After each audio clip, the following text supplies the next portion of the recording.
Welcome back to Cord Cutting Today, where we break down some of the biggest stories happening in the world of cord cutting, including over 60 free over-the-air television stations may soon be going away. We'll break down what's happening here as some TV station owners want to get out of free over-the-air TV with an antenna. Also, DVD and Blu-ray sales continue to fall as physical media gets replaced by streaming and other options. We did a new survey. We'll let you know just how few people still pay for physical media in 2025. And we talked about it many times, but the continued decline of local news. We got some new numbers about local news sources drying up in the United States. These stories and a whole lot more coming up in a quick second. First though, if you want to find out more about any of the stories, I'll put a link to each story in the show notes and in the first pinned comment so you can read them for yourself, come up with your own opinions. I'd love to hear from you in the comments. If you're new here, please consider hitting that subscribe button or hitting that thumbs up. Doing one or both lets YouTube know you enjoy what we do here. So YouTube recommends our videos to more people, helping us grow and hopefully helping you break free from the high cost of TV so you can still watch the shows you enjoy.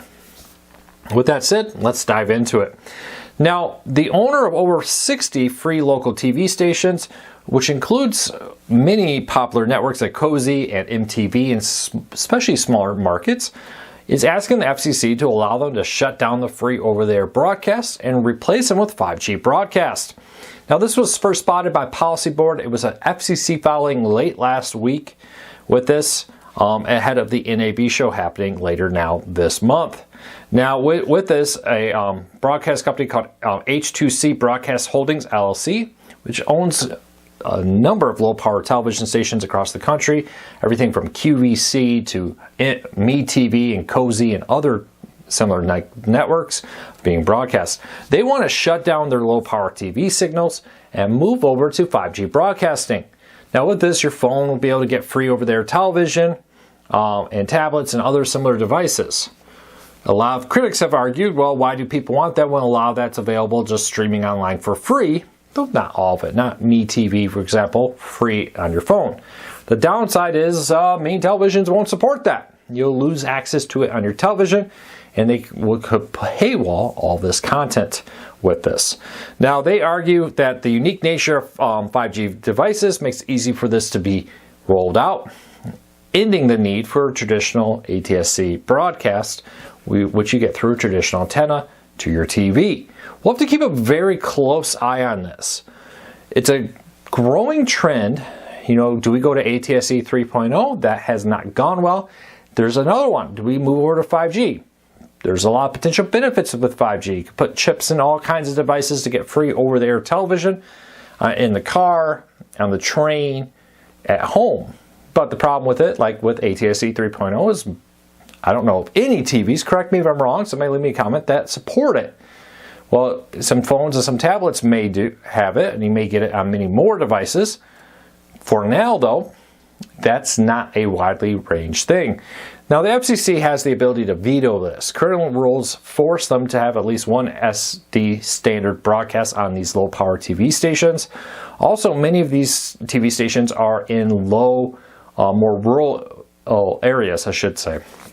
We'll be keeping a close eye on this, but look for this to be a trend to continue.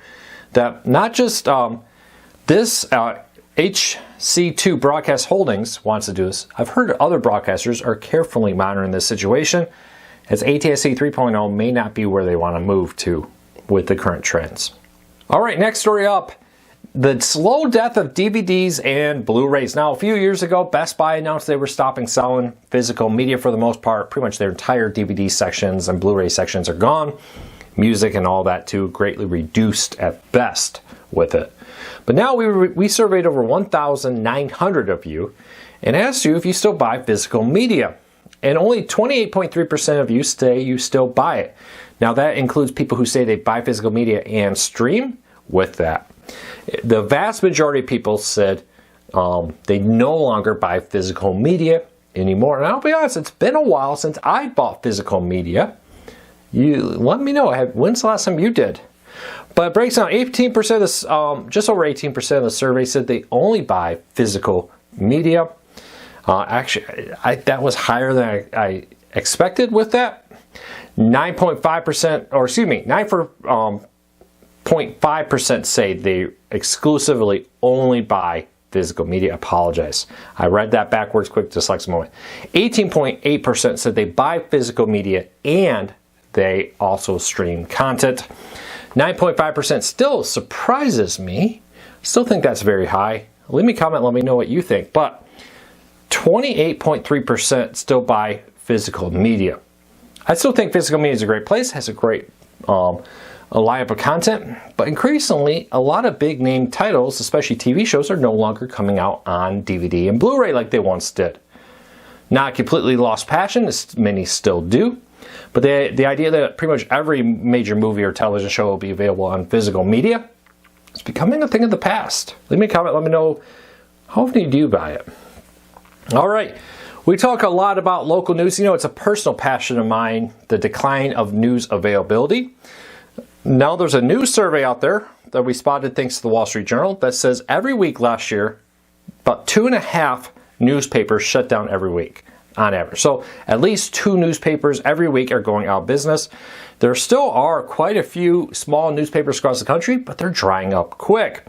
There are still over 5,500 standing, with 1,000 dailies, just over 1,000 newspapers being broadcast every day, and 4,562 weekly ones with that. I know where I live now, they no longer do a daily newspaper. It comes out 2 or 3 times a week. And then there's a business journal newspaper that comes out once a month where we live with that. But with this, it says there are 1,500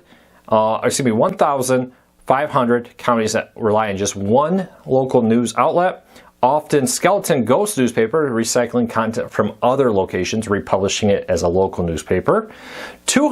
More than 200 counties have no local news source anymore in the United States. No local television, no local papers, no local news at all. A trend that is expected to grow dramatically in 2025 and 2026. I personally think this is a big concern. Local news is one of the most important things out there to keep people informed of not just national stuff. You can find national everywhere. What's happening in your neighborhood? What's happening in your local government? I think it's an important thing. It's very sad to see this drying up. Be interesting to see what happens in the long run. All right, let's keep moving along. Coyote versus Acme. Now, this was a very much anticipated movie coming out from Warner Brothers Discovery.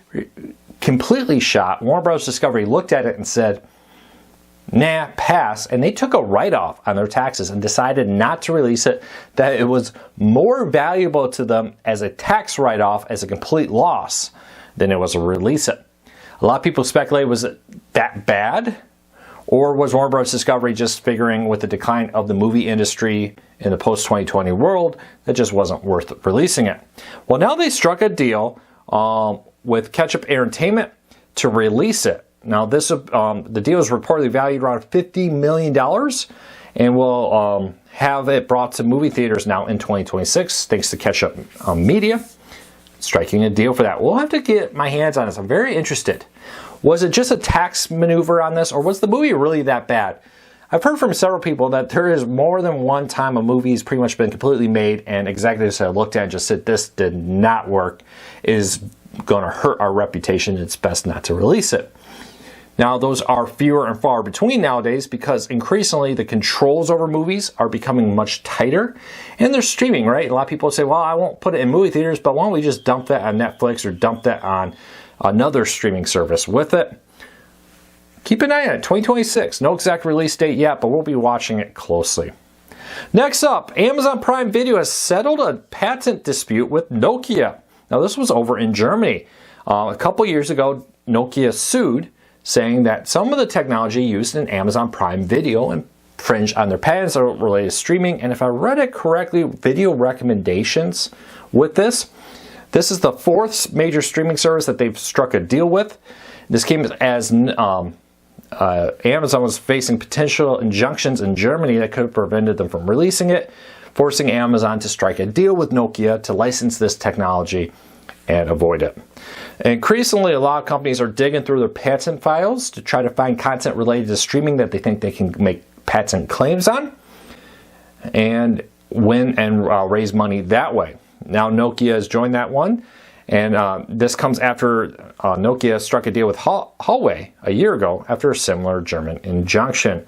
We'll keep a close eye on this, see who's next. I bet Amazon wasn't the last one Nokia is going to go after with these patents now that they've won 4 different ones. All right, next up. Yesterday I talked about how Warner Bros. Discovery changed its logo over the weekend. We broke that news before several major sites. Make sure to watch Core Cars News. We have to get the news and then other sites publish it later. Check it out. We don't win everyone, but check it out. A lot of good content over there. But with that, over the weekend, its news and CNN content was removed from its ad-supported plans. Now, if you want to get access to the sporting content and news content from CNN, you need at least an ad-free version. There's a couple different ad-free plans. It doesn't matter which one you pick, you'll get the sports content there. Now, the good news is originally it was going to be an additional cost. I think at like $9 and change or something they had anticipated it costing was the rumored price. Maybe that was announced. Don't quote me on that part. Well, now they say, though, it's not going to be in the ad-supported version, the cheaper, lower base plan that Warner Bros. Discovery offers for Max. It will be included in the ad-free plans for free, no extra cost. There's the catch. So check that out. And then lastly, up today, Comcast released some numbers. They had a little press release as they were kind of, honestly, it looked like a marketing push for them expanding their networks in some areas. But one interesting thing Comcast announced, and there's a reason I'm bringing this up. According to Comcast, the average consumer home now connects 36 devices in it. Does that surprise you? I'll be honest, my refrigerator can connect. I'll be honest, I don't connect my refrigerator or my oven or my washer dryer. I don't think my oven does. I know I've seen ovens that do. Yeah, it's cool. You can get like notifications. Oh, the dryer's done, right? Go empty the dryer. If you're like me and you got the washer dryer hidden in a corner or in the basement, that may be nice. But they want me to pay a monthly fee for that, so I don't do it. But there are quite a few devices in my house that are on Wi-Fi. I got a couple security cameras, my kids' tablet, my wife and I's phones and tablets and TVs and computers and laptops, and the list goes on and on. Smart home speakers. It wouldn't surprise me if we do have over 30 devices, to be honest with you. Why is that important? Did you know older, slower Wi-Fi networks, modems and the like, can't connect as many devices, and they can clog up and congest a network. If you've been running slow Wi-Fi, having a lot of buffering, it could be your old Wi-Fi. It could be overwhelmed with the number of devices that you have. Maybe it's an older, slower standard with that. Apologize. You may really want to consider upgrading to a newer, faster Wi-Fi network that can take more devices. I expect that this will continue to increase as everything from your dishwasher to your coffee maker is increasingly becoming on Wi-Fi. My sprinkler system, the control box in our house broke. We got a new one. It's got Wi-Fi. It's kind of nice. I can go in there and it has all kinds of cool things, and I even adjust the amount of water used based on the weather forecast to try to only use the required amount of water. And there's another device connected to my house. That one doesn't cost a monthly fee. You think that one would. But keep that in mind. If you've been seeing a number of slowdowns and issues on your network, it could be your Wi-Fi network is too old and being overwhelmed, and you may want to consider a mesh, a newer Wi-Fi network that can handle more devices. Well, that's it for today. I hope you have a fantastic day. I'll be back again tomorrow with another video.